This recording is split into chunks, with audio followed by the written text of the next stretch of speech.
So today we have with us Liam Elliott. He spent 2 years at Oregon State University and now is attending UC Berkeley. And he's here to talk to us a bit about a day in the life of a college student. Welcome, Liam. And yeah, let's get started.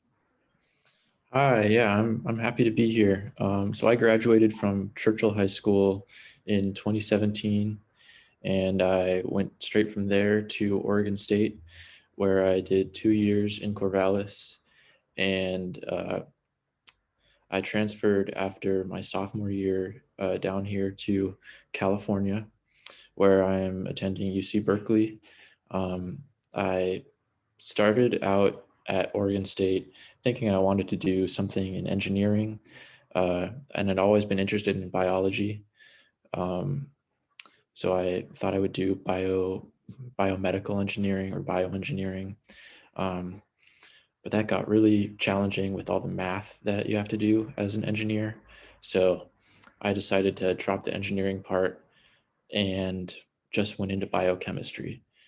And that's what I'm studying down here as well. And I'm planning to graduate this spring with a bachelor's in molecular and cell biology. Um, so yeah, if you have any questions about what transferring is like, life at a large university, both Oregon State and the University of California are large public universities. Um, and from what I know about college, it's really different for everyone, and it really depends on where you go to school. We have large schools versus small. You could have small public schools, but definitely small private schools are vastly different experience from the large public universities. Um, and yeah, so I think that it a large public university, the life is much more independent than a smaller school, and definitely much more independent from a high school. Um, with large public university, you get to choose what you want to study, from hard science like biochemistry, um, to business, to uh, econ- economy.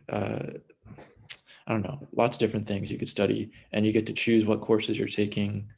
And there is like for like my major, there's a set path where I have to meet all these different uh, requirements to graduate. Um, and, you know, I'm on a 4-year deadline because that's the time I've given myself to complete these requirements. But by no means do you have to finish in 4 years. Uh, the school would be happy to have you around for longer if you'd like to be. Um, so as long as you accomplish those tasks and pass those classes, um, whenever the time comes, then you get to graduate with that degree. Um, while with smaller private schools, I know for some people they have their whole 4 years are pretty much lined up from the get go. So there's less flexibility, but the, what you gain from that is a lot smaller class size and more one-on-one time with professors.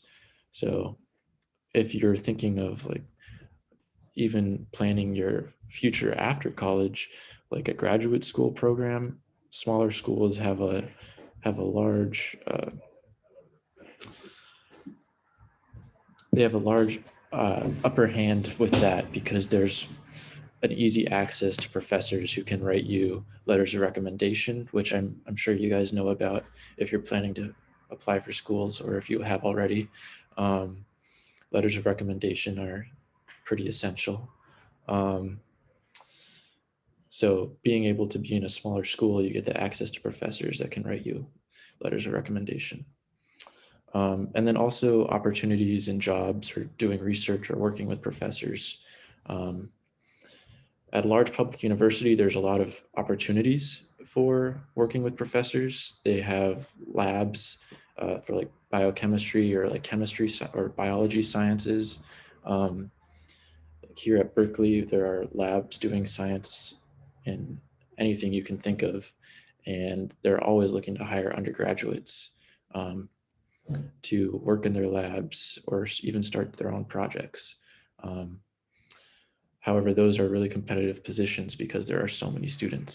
So if you're interested in that type of thing, I recommend uh, at a large public school, you have to really work at getting to know professors either through their classes or um, just emailing them or writing to them, finding them in their office hours, which is hard to do because it takes guts to go out there and put yourself out there. Um, at a small I don't know what it's like at a small private school, but I have a sister who is at a smaller school, and she is able to talk to professors one on one all the time because their classes are so small. And part of me is jealous about that, but I made the choices that I have to be here. Um, but yeah, if anyone has questions, please let me know. I know some of the things I was guided to talk about were what it's like being like what the daily life is like. So um, on Zoom school, I'm sure you guys probably pretty similar for high school students. You know, I go to my classes that I have, and I attend them in person. I know a lot of people don't do that, but large lectures that I have are recorded still. So if I have a lecture at 10, I go to it, but a lot of people will access it afterwards. But assuming that things are in person next year, I think it would be best for me to talk about not Zoom school. So So I'm Liam, gonna, yeah, yeah, I'm kind of curious what your schedule actually is like for a week. How much time do you spend in classes, as especially as compared to high school? And how much flexibility is there in your schedule? right. That's a good question. That's something that was kind of surprising to me going from high school, and I don't really think about that often. But a lot less time is spent actually in class than high school. Um, so at OSU, I remember some of my classes, I would wake up. Some of them were very early, um, like 8 o'clock class, and then a 9 o'clock class, and then I would have maybe 2 or 3 hours in the middle of the day where I didn't really have any classes to attend, but um, I don't know if I was feeling productive and wanted to do something with my time, I would, go back to my room or find a space in a library and try to sit down and get some work done. But um, so I think 15 credits or 15 units is what they are what they recommend for like every semester or every quarter, depending which system you're on. Um, and so a large class, like a basic biology class, is going to be about 4 units or 4 credits. And if I'm taking 4 of those, 4 like solid classes, that's 16 credits. And that's about, so a 4 credit class would meet Monday, Wednesday, Friday for an hour, or like Tuesday, Thursday for an hour and a half. Um, so if you have 4 of those, that could be like maybe 12 hours, 12, 16 hours of class, actual lecture time a week. And then some of those lectures will have an added discussion section, which meets about once a week for an hour, where you're one on one, or not one on one, where you're with a group of maybe 20 students and a graduate student instructor. Um, at OSU, we call them TAs or teacher assistants. Here we call them graduate student instructors or GSIs. I think every school has a different name for them as far as I know. And then, so yeah, like maybe 12 to 16 hours of lecture time plus maybe 4 hours of discussion section time. And if you have a lab, then that's thrown in there on top of that. And labs can be anywhere from like 2 to 4 hours. So um, that's a lot of time, but it's really dependent on the types of class. So yeah, lectures is about an hour, like 3 times a week is a good rule to think about it. Yeah. So Liam, what activities have you done outside of like when you're in class? What other opportunities have you had at college campuses? Yeah. So I was, um, so I got work study for my time in college here.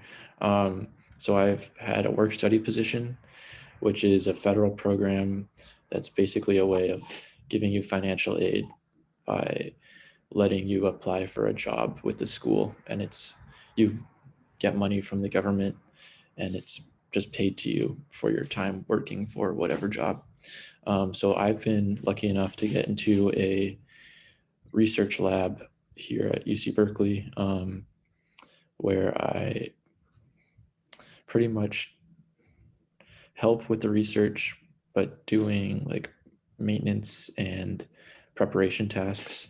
So basically, just a lab job.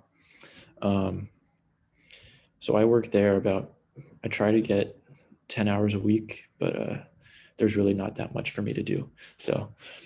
Um, so I've worked on campus. I was involved with intramurals a lot at OSU and while they were going on here at Berkeley.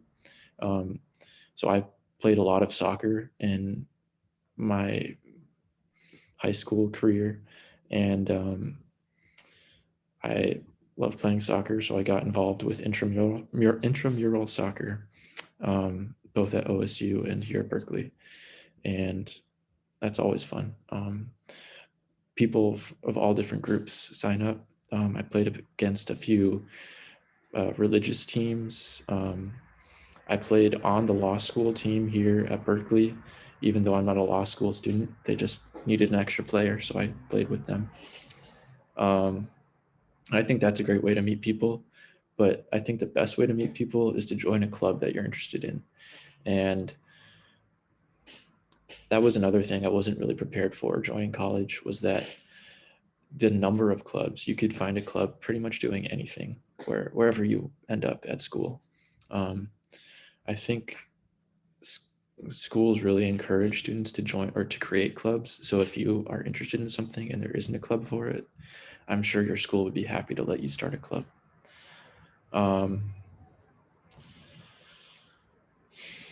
What was the most surprising difference between high school and college as far as like, you know, surprising to you?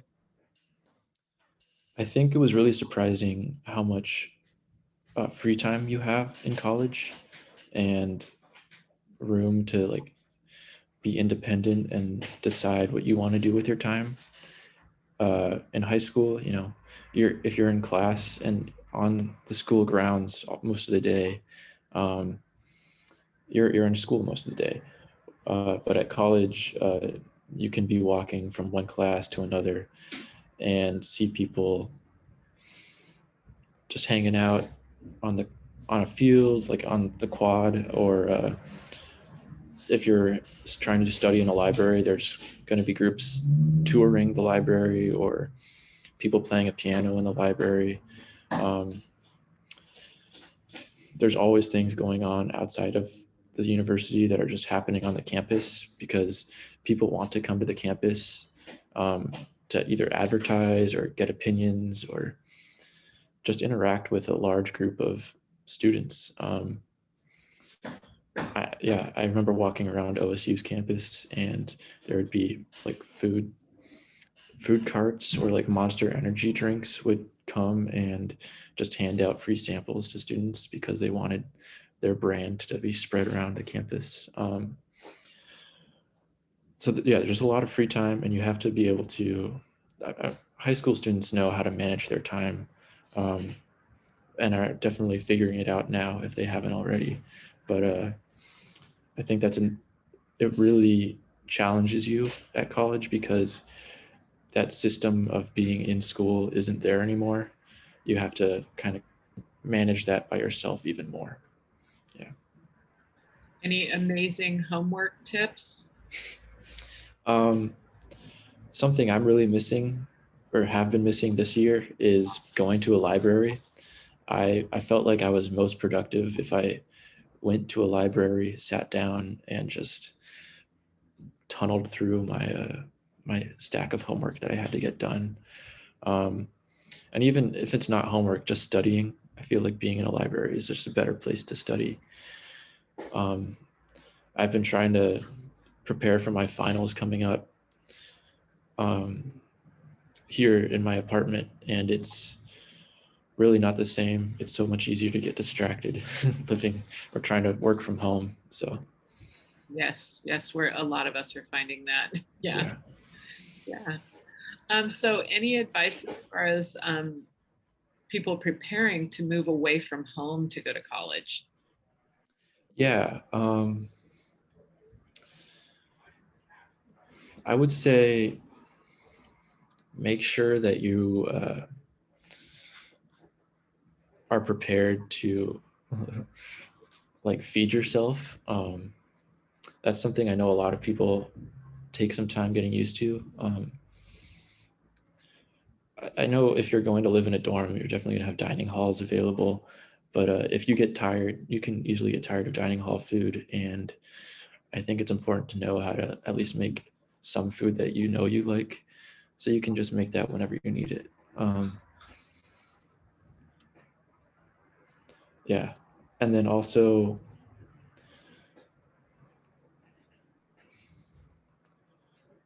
I would say like try to figure out how you value, like what things you value in your living space. Like if you really like sleeping in, or if you really like having a window near your bed or something, whatever people really enjoy, that's important to you about your living space. Make sure you find a way to bring something of that with you.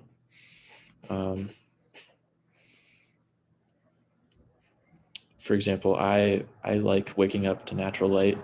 Um, in the house I grew up in my whole life, there was a window next to my bed, and I didn't realize that or how important that was to me. And my first year at school, I didn't have a window next to my bed, and I would not be woken up by natural light, and it was really hard for me to wake up in the morning. So How did you remedy that?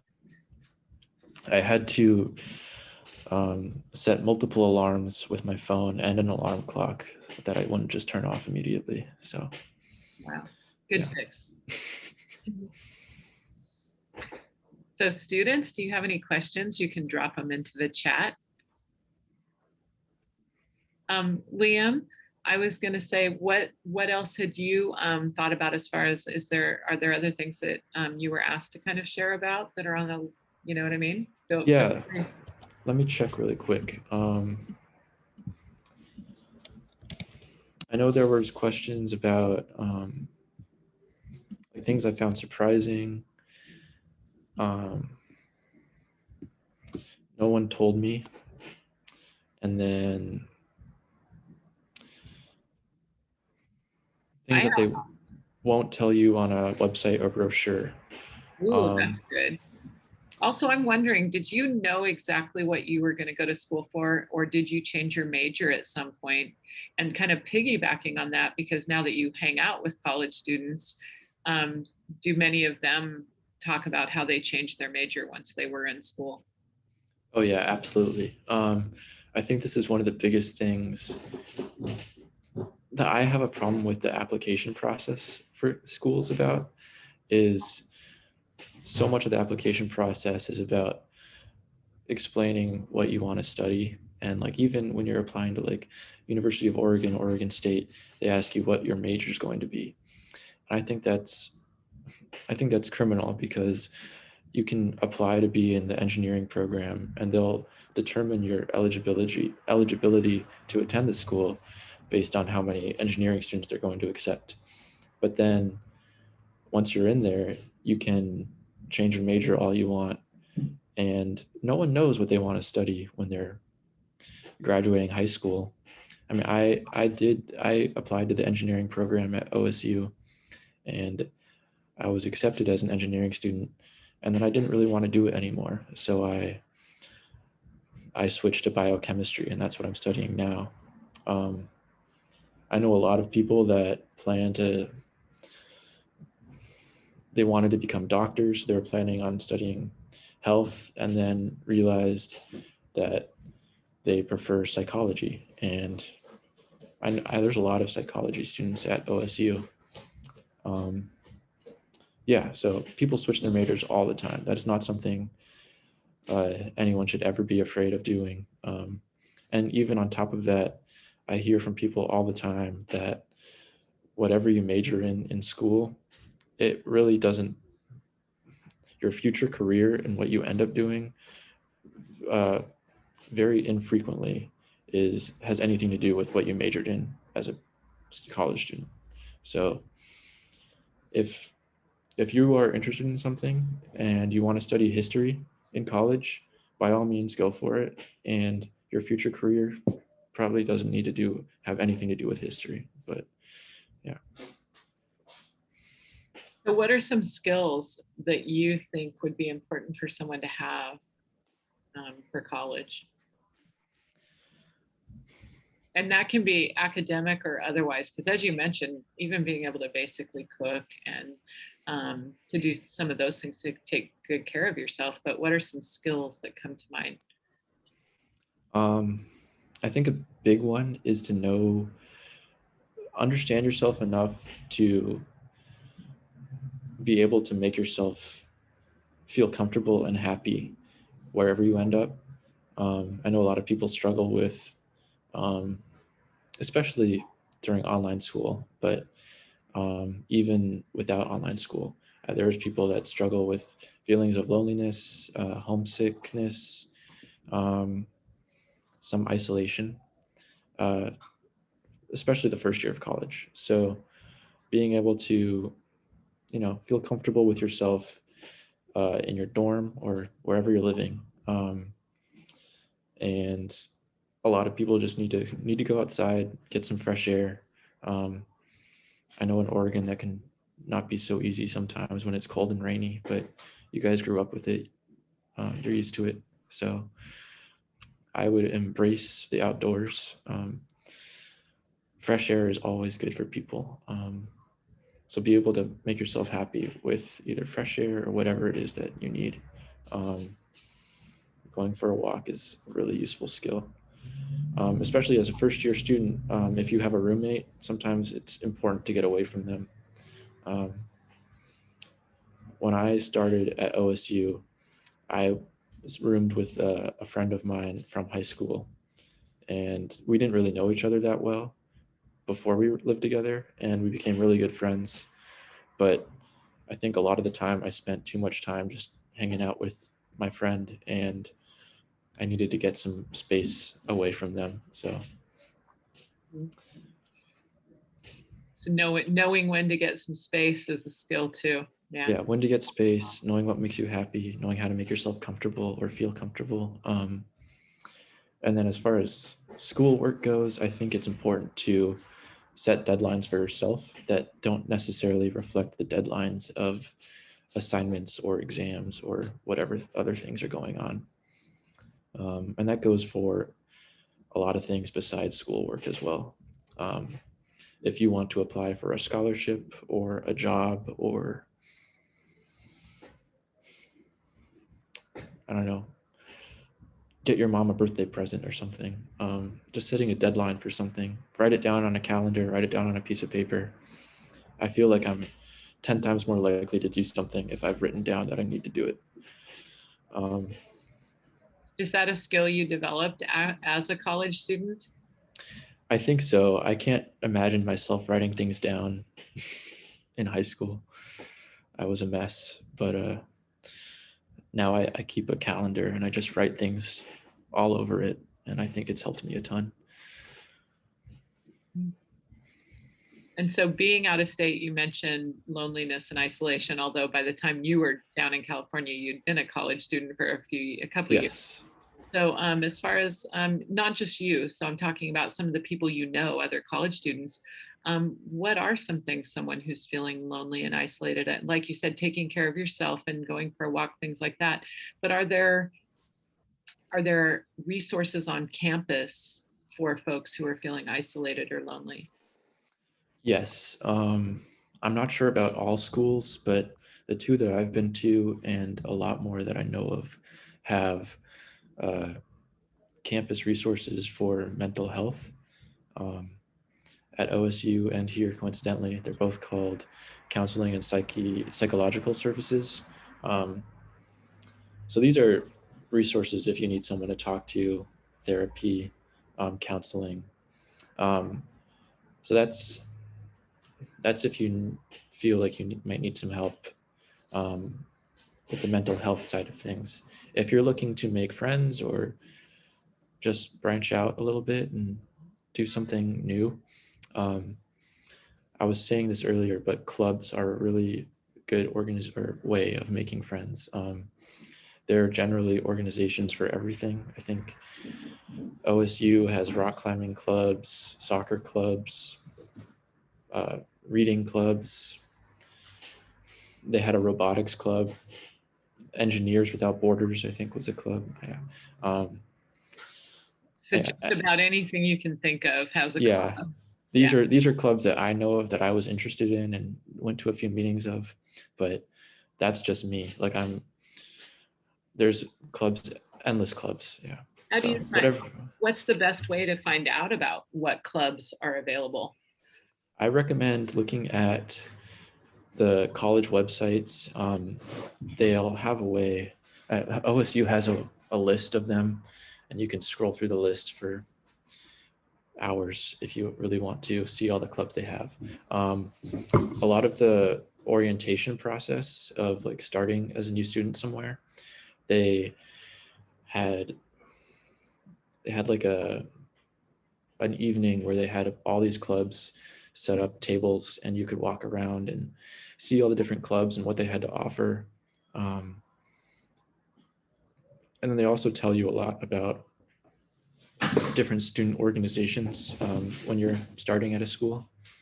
A lot of these clubs are self-advertising because they really want to attract new members. So I think if you walk around campus and keep your eyes open, you should see something, and anything that catches your eye, the students are always going to be welcoming. They really want new students to join so that they can have bigger get-togethers, bigger meetings, and have more of an impact on whatever they want to do. Also, student jobs. I was going to mention this earlier, but I think so. I had work study, but I also got a job very briefly in the dining hall at OSU. So I think if you ever need a job or if you have some free time and you want to make some money, dining halls I think are always hiring. So that's a good way to meet people as well because you'll be working with other students as coworkers. And I made a couple friends I think I worked at like maybe a month or two at a dining hall, made some friends. So that's another good way.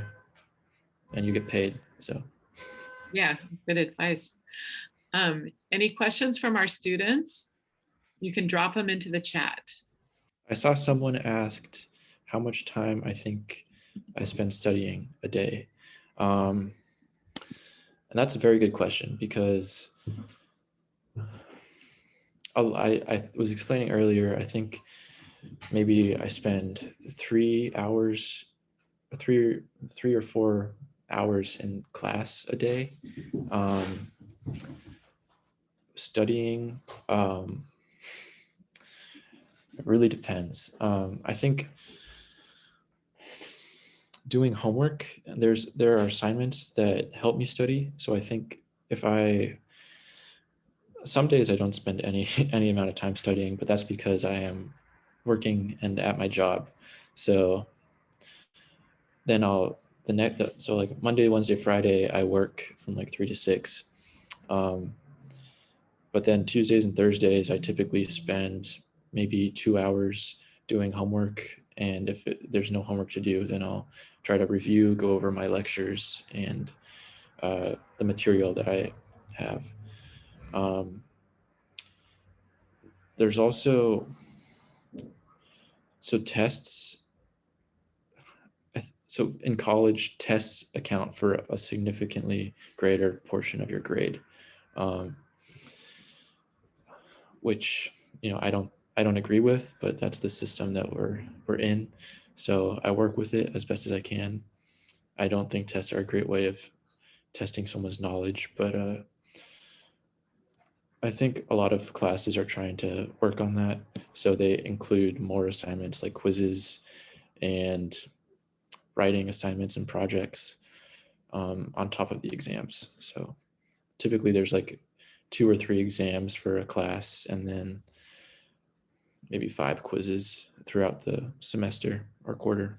And maybe a project or 2 sprinkled in there. Yeah. Yeah. So like we said, not as many smaller assignments and a little more weighted on the other things. So a Yeah. student asked, how important is location when choosing a college?